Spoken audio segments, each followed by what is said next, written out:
Lights, camera, action. Welcome to fabulous Spain, March 2020, in the midst of the coronavirus outburst. It gives me great pleasure to introduce a truly exceptional politician to you. He is tough, he is flexible, he is pragmatic. He cannot be considered an orthodox, a dogmatic full of ideology, in any subject matter. This, that is considered a flaw by many, is a virtue when Copernican changes hit. This is just a great depiction of our hero. The newspaper El País published this realistic portrait of Pedro Sánchez, also known as the Prime Minister of Spain. It was sculpted for posterity by an unspecified collaborator. A fabulous Spain needs a fabulous Prime Minister, and fabulous journalists that gather the testimony of ministers and high-ranking civil servants, men capable to wisely mix those invaluable words with their own insightful commentaries, in a concoction that incarnates the best prose that contemporary journalism can create from imagination, a prose that establishes an exquisite distinction between facts and opinions, a prose that fights propaganda with courage. The quote above is an impeccable proof of all of that, but I want to add another example taken from the same chronicle to vaporize any objection. When John Lennon was asked for the nth time about the musical influences in his youth, once he replied with one of those lapidary phrases that poets keep in their bag of tricks. Before Elvis, there was nothing. 2 months before, a German tourist tested positive in the Canaries for a strange virus imported from the also strange city Wuhan. After 5,000 deaths and 70,000 people infected, and the combination of uncertainty and fear that all terrible crises leave, it is reasonable to paraphrase Lennon: before the coronavirus, there was nothing. Reasonable. It is frankly reasonable to paraphrase Lennon. The pair of journalists that sign this landmark of creative writing do not hesitate to borrow the bag of tricks of a poet talking about music.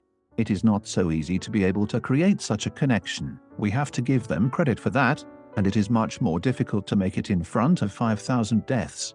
It requires an admirable ability to abstract oneself from reality, till the deaths are not seen anymore.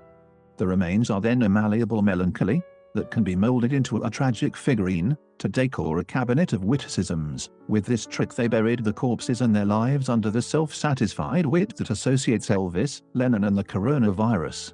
Once the dead are out of our way, it is time to remember more pleasant things. I also have Lennon in my bag of tricks.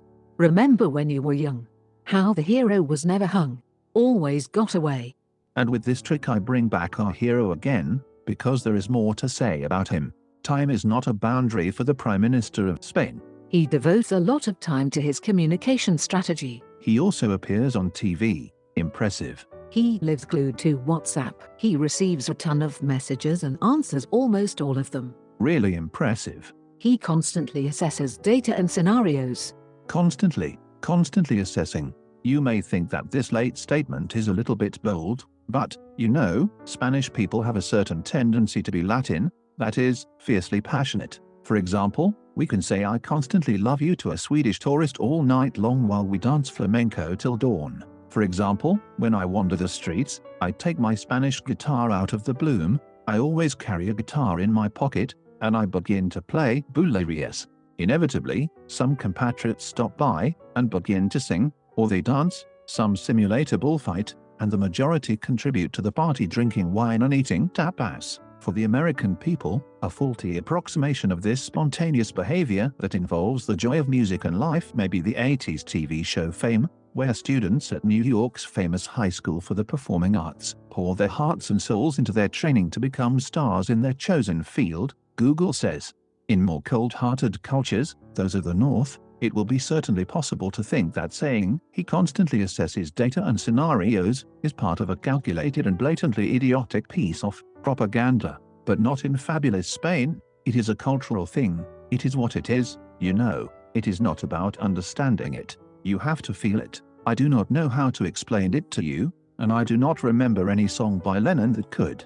In summary, we, the Spanish people, are extremely lucky. Imagine what could have happened if we did not have such an exceptional Prime Minister. It is really troubling, almost dystopian.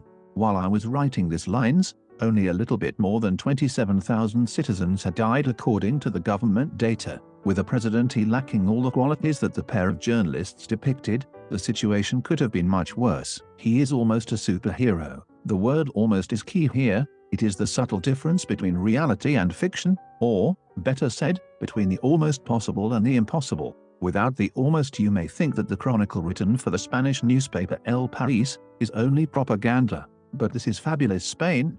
Let us end with some familiar lyrics. Remember when you were young, how the hero was never hung, always got away.